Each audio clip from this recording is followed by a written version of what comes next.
In Joanne Laing's new book, The Janus Principle, we learn from her years of research the hidden truth about selling to the growing small business market.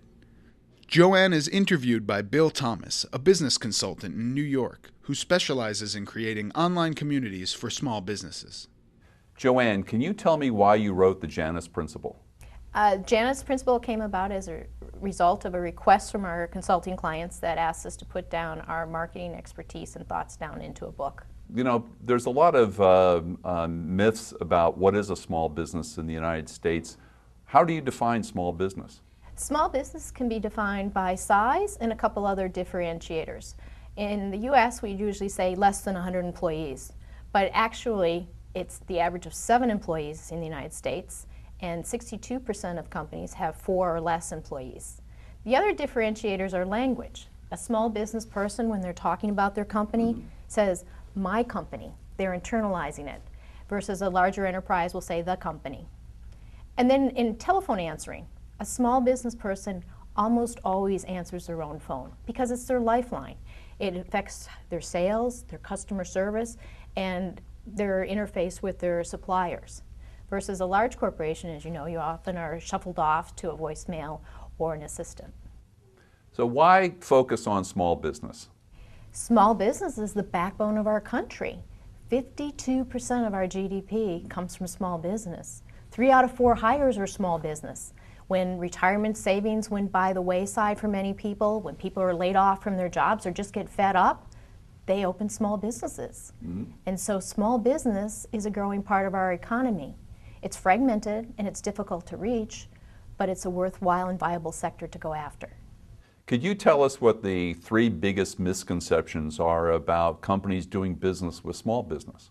There's 3 major misconceptions. The first being that, what is a small business? It's not 100 people. It's 7 on average in the United States, just 7 people.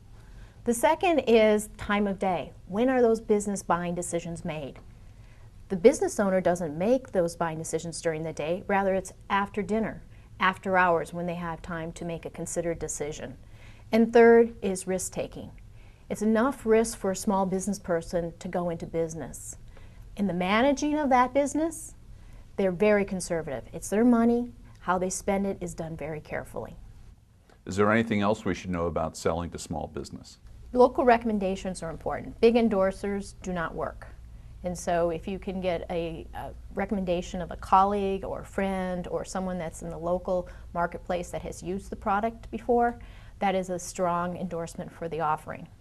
Another is that big celebrities, if you have like a Donald Trump behind your product, the small business person is going to buy it.